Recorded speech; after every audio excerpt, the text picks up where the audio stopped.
To this day, I am haunted by what I found concealed within the winter night's snow. When I was 17 or 18, I remember seeing a girl about my age who got hit by a car. I was home alone and sneaking liquor from my parents' stash. It was getting late and snowing out, and I'm pretty sure the driver was drunk and didn't see her. She must have assumed the guy would see her and let her cross, but she was hit by the car and must have flew a good 20 feet into the trunk of a big oak tree. I didn't actually see her get hit, so I couldn't identify the vehicle. I just looked outside because I liked the way the snow looks and saw her contorted body lying against the tree with blood soaking her light blonde hair.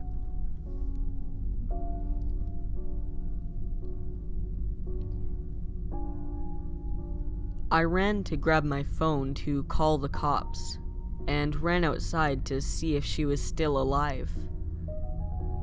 The body was gone, but there were footprints in the snow where she had been walking, a mark in the snow where she was lying, a dent in the tree and smattering of blood trickling into the snow.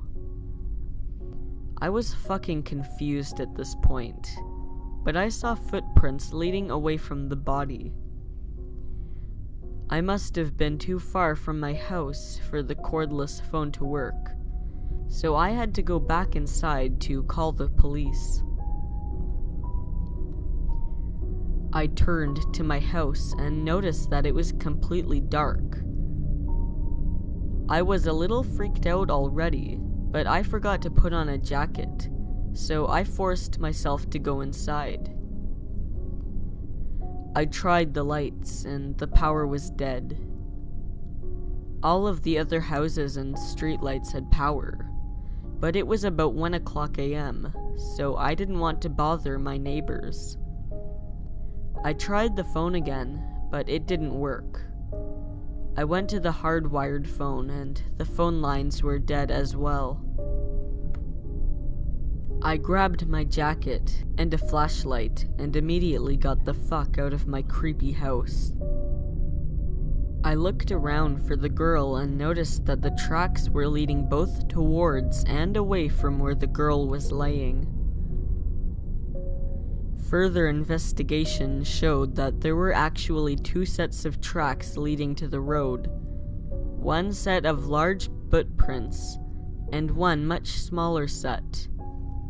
Someone must have come looking for her and brought her inside, but that idea didn't sit right with me. I was tired, cold, and pretty well shaken, so I decided to brave my house again. I remembered a spare cell phone my parents had for emergencies, so I slowly made my way to the stairs, stopping at the bottom and turning my flashlight off. The light was casting a host of moving shadows, each one competing for my startled attention. I let my eyes adjust and climbed the creaking stairs to my parents' room. I opened their drawer and heard a whoosh behind me. It was the wind belting the side of the house. I grabbed the cell phone and tried to turn it on, but it was dead. I took it downstairs with the bulky battery backup/charger and sat on the couch. This was a ghetto hunk of a phone, no smaller than the cordless one, and it had to be off in order to charge. I laid on the couch while waiting for it to charge. The house groaned with the wind and small drafts seemed to seep into the living room. The next thing I remember hearing through the breathing of the air in the otherwise still room was a sudden, uproarious laughter and flurry of lights and colors as my eyes shot open. I had fallen asleep on the couch and the lights came back on, along with a late-night episode of The Nanny. Fuck, dude. I grabbed the cell and practically ran outside with my shoes half on, only to see that the marks in the snow were completely drifted over. I examined the tree and the blood was gone. I was thoroughly convinced that the event was real, but nothing remained of it. Alright, so this freaked me out a bit, but I basically shrugged it off when my parents came home.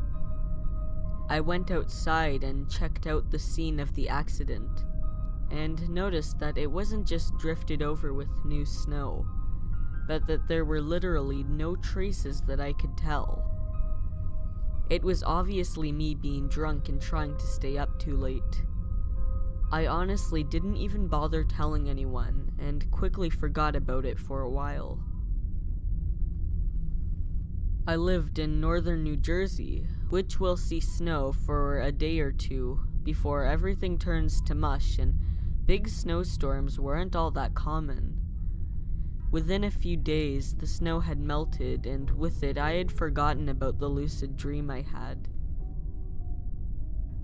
I walk past the tree almost daily on my way home from school, although I believe this was the first time I had passed it since that night. My mom had off work and drove me home a few times.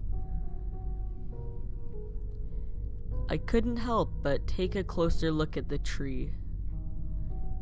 Just seeing it up close again brought back the unfinished memory of that night.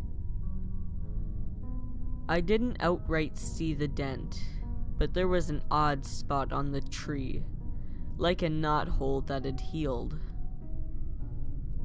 My heart jumped when I realized that it was exactly where the dent should be, but I forced myself to believe that it was a coincidence. I tried my absolute best to milk an explanation from this. I told myself I was pretty sure I had seen it before and wondered where it came from, or any other reason why that would be planted in my overactive imagination to create such a crazy dream. As a final step, I checked the police blotters from the past week. I didn't find any record of a serious accident or hit and run, so just like that, I dismissed the whole thing. About a month later, the first event was mid-December. Another big snowstorm hit around midnight. I felt a chill breath on the side of my face which jolted me from my sleep. My window was rattling as the wind buffeted the side of the house. It was beautiful outside, with thick snowflakes being whipped back and forth in small dancing eddy currents. I sat up and watched them in the streetlight across from the tree, which was just up a small hill from my house, in perfect view of my window. That is where I caught a glimpse of the girl again. She was standing at the edge of the road, just past the tree, wearing a baggy t-shirt, hiding the top half of her bare legs. She stood out, as she was just beyond the lamplight which highlighted the snowflakes. The snow around her slowly began to illuminate, getting brighter and brighter until I could barely see her. A car peeked over the hill, whose headlights temporarily blinded me. When my vision returned and the car had slipped past my house, I noticed the girl with the snowy blonde hair was gone. I stared at the ceiling until I couldn't fight off my sleep any longer. I didn't notice anything else until the next winter when I came home from college for a winter break. I was relieved that there was minimal snow and encouraged myself not to look in the direction of the tree. I visited with my parents, had a late dinner, and went to bed shortly after because I was tired from the long drive. I had to leave my window cracked because the heat in my room was much too high, and figured that the weather was good enough. I was wrong. Through my dreams, I heard a sudden but sustained wail and was seized with a feeling like I had just jumped into a frozen lake. I launched myself forward, sitting disoriented in my bed. As soon as the room stopped spinning, I got up and shut the window, which was blasting me with storm, force, wind, and spitting flakes of snow into my room. I immediately rushed to the window, expecting to see the girl. She emerged after just a few minutes, hair tossing carelessly in the wind. Slowly, her head turned while her expression remained locked. It scanned the street, drawing nearer to my eyes. She looked blankly in my direction, directly towards me, and stopped. I hesitated, my stillness broken as a sudden shiver before ducking below the windowsill. I looked back after only a few seconds, and she was gone as the red glow of taillights faded in the street. It snowed for the next 2 days, the first of which I spent completely inside, refusing to look out the windows.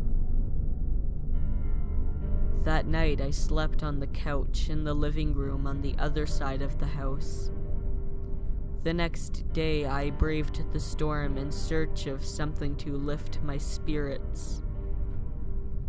Instead of taking the direct route up the road to the liquor store, I broke trail a couple of blocks out of my way.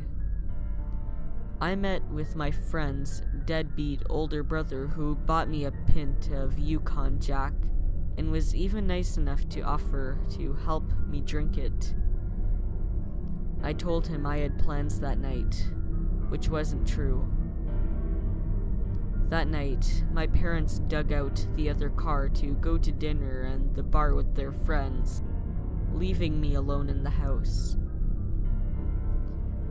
I got down to drinking and got increasingly interested in my ghost watching as the night went on.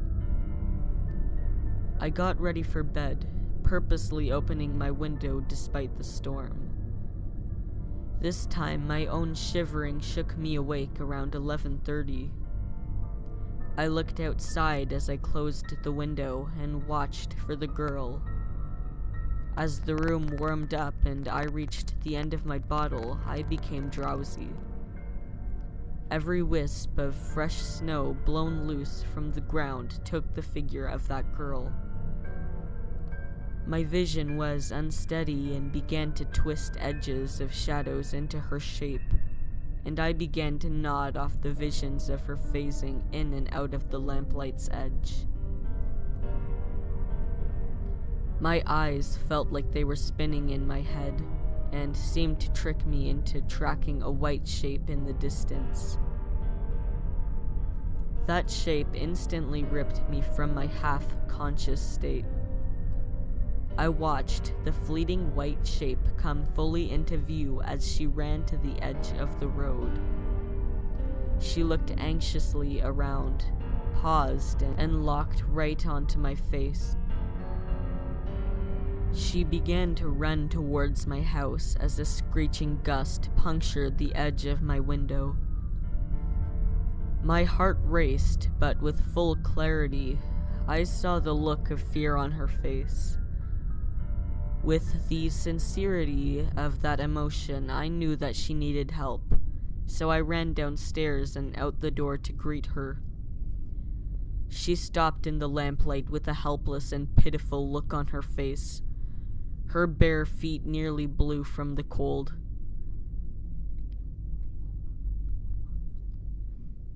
She continued to stare with her pleading eyes, too timid to move from her spotlight on the otherwise unlit street. She was too affixed on me to notice the snowflakes beginning to glow. A pair of headlights came trundling over the top of the hill, but the girl wouldn't look behind her. She just stood there shivering helplessly.